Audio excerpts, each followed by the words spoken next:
Hello, and thank you for joining us today on The Political Conversationalist. Today we're still on systems of government, and we're on to our fourth video.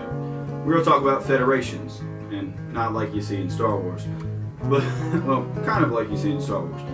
But a federation is any group of semi-independent, semi-self-governing states into a larger country. And there are a lot of federations, and they have a lot of different rules. I think I mentioned beforehand, very rarely do you see one type of government standing by itself, and a federation is no different. Normally they're combined with socialism, or it's combined with republic or democracy, not a direct democracy, representative democracy, and things like that. So a federation is so overarching because it can take many forms. And there are very good reasons to be in a federation. That's why they're so prevalent. The first reason could be like economic trade. We could look at something like the EU and consider it a type of federation, although the countries are a lot more self-governing than most states inside of a federation would be. And they're all together because they all share the same common euro, they all share the same common trade rules and things like that, and that kind of all mutually benefits. In some cases they don't, but in general the EU mutually benefits its members. And that's kind of the reason for federations. So a good example would actually be the Confederate States of America. And I know I'm white and I'm from the South, so I'm probably going to get called a racist for mentioning that. But the Confederate States of America were 7 states that seceded from the Union in the 1800s, and that kind of started the Civil War. But the reason they seceded from the Union was because it was safer for them to be in numbers as opposed to just one individual state seceding, and that's why they formed, from the 7 that seceded, the Confederate States of America.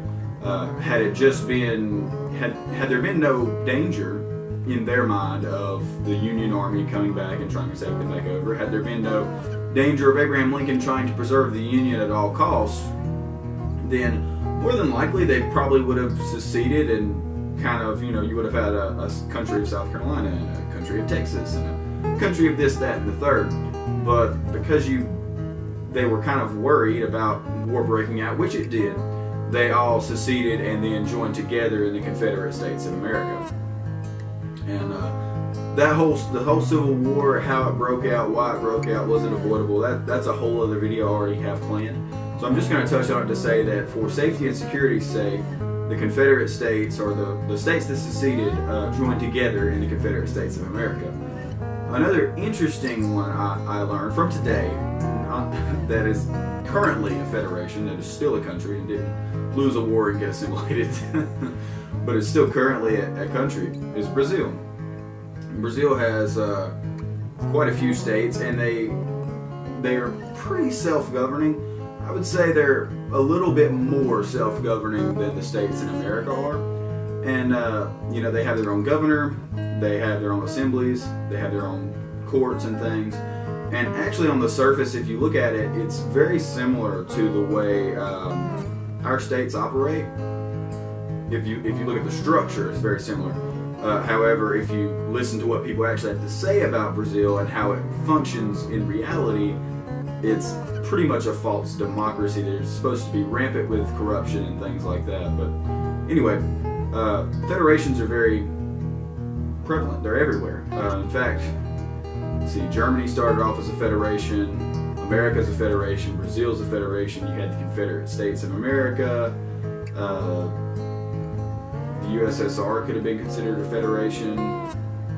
Just pretty much almost every country that's ever been a world power or a regional power is at some point was a federation. You could even argue that colonial England was somewhat of a federation in that they had places like, they had colonies like, America, Australia, India, and they were somewhat self-governing, and they were kind of like states.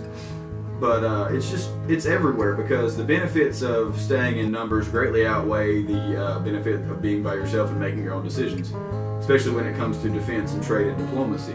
So that's why federations are everywhere, and can't really give you a good or bad list on federations, because they're everywhere, and they exist within and without many different types of government, and probably the most versatile type of government there is, because it's totally dependent on how the states want to behave and how the federal government behaves and things like that. So I hope you enjoyed the video. Hope you learned a little bit today.